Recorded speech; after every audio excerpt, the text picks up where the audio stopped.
And moving on to the Savannah and Atlanta 750, how did that locomotive come to be preserved?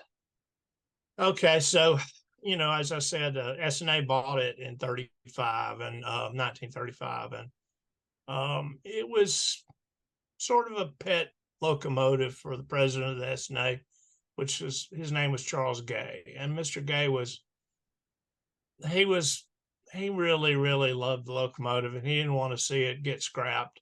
And a number of our early members knew that, and they they proceeded to talk to Mr. Gay and say, "Look, what we want is we want to be able to operate the locomotive for future generations to enjoy, and we want to take care of it, and we really would love to have it." So Mr. Gay decided in 1962 to donate it to the Atlanta chapter to the future museum and whatnot. Plus, he knew that at that time there was already excursion trains happening with older coaches and stuff like that, and steam engines throughout the country. And he needed it. I'm sure that for him it was, he was being leaned on because he needed it off his books, but at the same time he wanted to protect it for the future. And so the folks in the Atlanta chapter of the National Railway Historical Society were able to talk him into donating it to them. And it pretty much, when it left the S&A and was donated to the chapter, it started running fairly often thereafter, and did so until 1974, when it was shop needing some firebox work and stuff, and it stayed in the Birmingham shop for Southern Railway until 1983, when it was finally turned out by Norfolk Southern because the lease was coming to an end on the engine, and they had to get it. Part of the stipulation of the lease was that they had to have the engine operable when it was returned to the museum. And so they got it operable, ran it about a half a year on various trips in 1983 for them before turning it over to us. So, What were some of the notable trips it did during its excursion career? well, it made that trip from Atlanta to Birmingham. Well, Atlanta to Anniston, actually. It just went from Atlanta to Anniston in November of 1969 for the steamer-rama. It and the Flying Scotsman were over there, and they met up with Southern Railway 4501, which came from Birmingham, and that was a kind of the PR brainchild of Graham Claytor to celebrate the 75th anniversary of the Southern Railway and I think it was the 150th anniversary of the state of Alabama. That was one of the notable trips. We've had lots of fun trips with it. It did a Casey Jones weather beater Sears Roebuck and Company commercial in the 70s, where they painted Casey's house in Tennessee with weather beater paint and put Illinois Central and 382 on it to be Casey's engine. And like I say, it did go out to Arkansas for Biloxi Blues, and that was quite a ordeal. I was not involved in that because I was working for a big railroad at the time, but they went to Arkansas, to Fort Smith, Arkansas, which is quite a distance from Atlanta, and ran some trips on the Arkansas Missouri Railroad for Biloxi Blues. And like I say, that footage shows up on Seabiscuit. And a lot of that trip, when it was beyond the fence, when I say beyond the fence, I mean outside of Atlanta, the locomotive was towed until it got to Arkansas, and then it actually ran a lot of the trips in Arkansas, and then was towed back. Quite an ordeal for an engine of that size, because we have big engines in this country that have been cross country, but little engines like 750, and 750 it's not little, but it's not big either. And When did you get involved with the 750?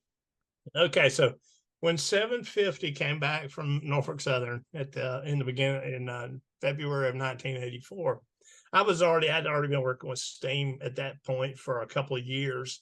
I just wanted to help make sure that the engine was protected long term, and I mean, very early on, whenever I got involved with the museum, I immediately was put to work on 750 pulling superheater units and stuff like that because we still had some mechanical work we had to do. And, some people are very mechanically inclined and some people aren't. And luckily, I was one of those people that, reasonably mechanically inclined. So the people that really, I got an opportunity to really learn from a lot of folks, not just because I had been working at an amusement park and learned a little bit about Little Steam there, but I got to be around a lot of people that were really working on big stuff, and I was willing to learn, and that's what got me involved with that. And it was a good engine to work on. It was for as far as locomotives are concerned, it fired just like a dream. It was a very easy engine to fire. I've been on some engines that aren't so easy to fire. Uh, it has no arch because the FEC actually converted it to oil uh, in 1920. What I say, 1926. They started converting all their engines to oil, but it didn't ever have an arch. It just, there are tubes that come up from the front of the firebox up to the back of the firebox, and they come across and they're at an angle and they've got brick on them. And so engines with arches tend to have, you fire them with a big bank in the back and whatnot. But 750 was really, really, without the arch and the fact that it was, big open firebox, flat, you could just pattern fire it and just, as long as you kept that fire level, it fired really great. It ran really well. It was, of all the different engines I pulled a throttle on, it's probably, I would say it's my favorite engine as far as anything I ever ran because it just runs easy. So, it wasn't a lot of work to run it. What was the reason why the loco came out of service in, I think it was something like 1989? Yeah, it's in need of a major firebox. Well, among other things, it needs a firebox.